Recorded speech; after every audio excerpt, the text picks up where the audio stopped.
Good morning. My name is Assistant Commissioner Nigel Ryan from the Australian Federal Police's Crime Command. The AFP has today arrested a 37-year-old Australian man for allegedly importing more than 160 kilograms of cocaine into Melbourne in May 2021. The man, who was subject of an Interpol red notice, arrived at Darwin Airport today after Turkish authorities made an independent decision to deport the man. He was escorted by Turkish authorities by a charter flight to Darwin, where he was taken into AFP custody and arrested. The AFP was well placed to respond to the man's return due to the progress of an ongoing AFP criminal investigation and the AFP's strong global law enforcement and intelligence networks. The man is scheduled to appear in a Darwin court today, where the AFP will apply to extradite the man to Victoria to face 2 charges for allegedly importing the cocaine, which had a street value of $40 million. Each offence carries a maximum sentence of life imprisonment.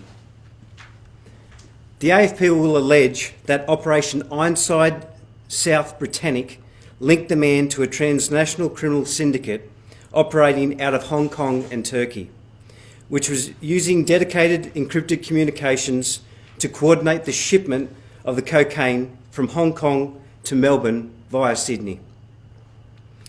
The AFP has been methodical and patient in putting a brief of evidence together to ensure that the man can face the justice system. Because at the end of the day, law enforcement needs evidence to charge someone and bring them before the courts. In October 2021, the AFP engaged with the Commonwealth Director of Public Prosecutions in preparation of seeking an arrest warrant for the man's arrest.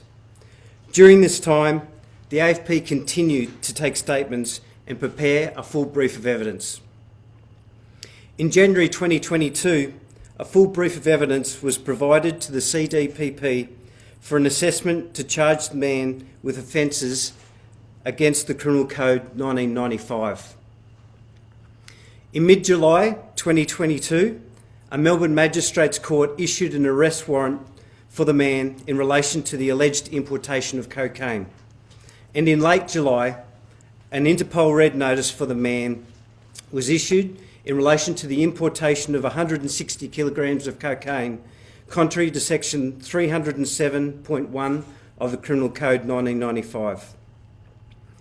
Due to judicial processes that are underway and the nature of the ongoing investigation, I am limited in what I can say further in relation to this matter.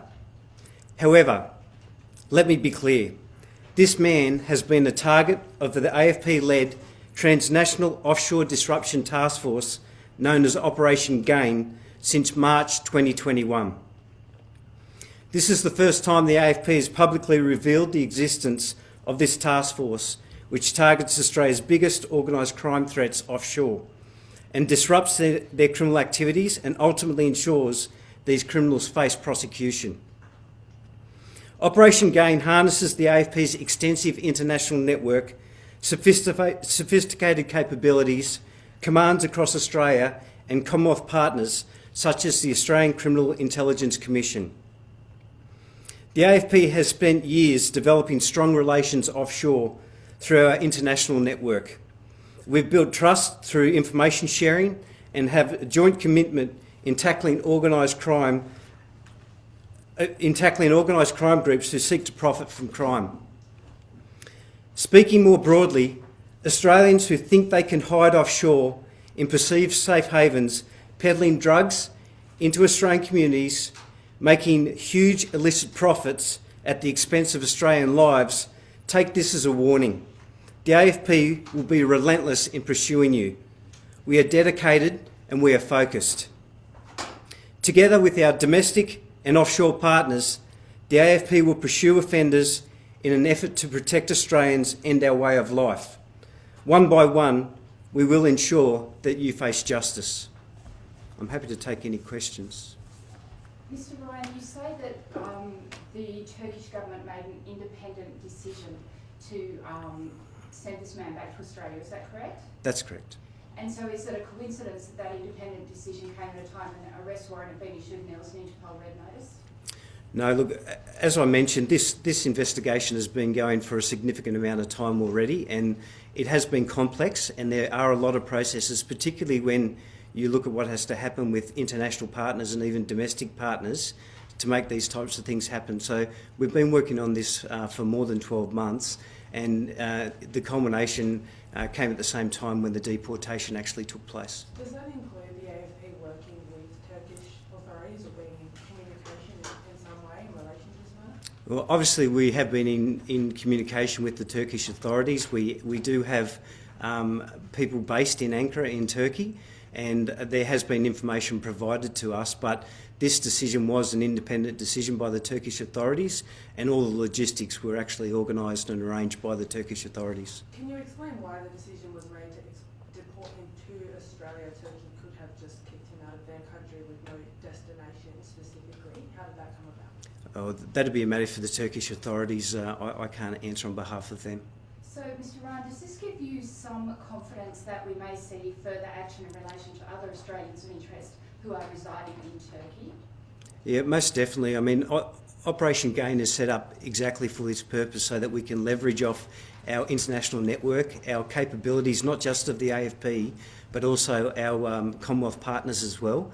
And this really gives us the ability to, disrupt the workings of some of these organised crime groups that are affecting Australia and are harming our communities. What about for some of those who've renounced their Australian citizenship and hold only Turkish citizenship? Most definitely, and I can say that the individual that you're referring to, there is an Interpol red notice and an Australian arrest warrant in place for that individual, and it's just a matter of time before we get him.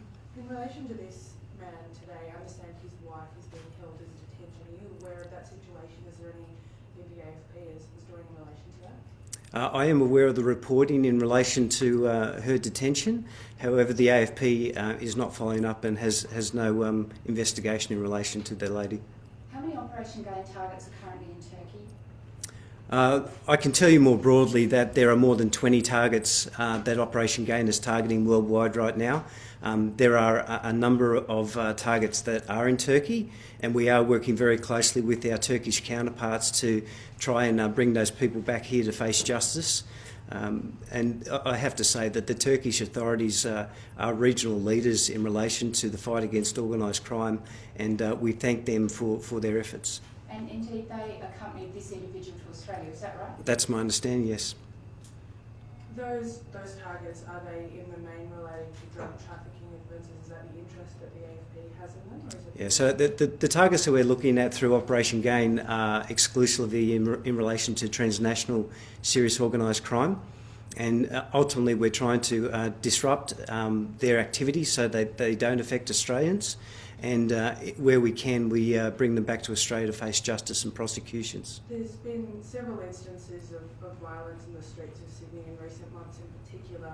What comfort do you think this arrest today potentially offers to communities who have been worried about the activity of these criminal organisations in Sydney and other parts of Australia? Yeah, look, organised crime is based off greed and violence, and that will continue while ever the Australians have this insatiable appetite to consume drugs. I will say, however, that today's arrest is a significant blow against organised crime groups, and it's just part of the journey of the AFP in terms of dismantling these groups and keeping Australians and keeping our communities safe.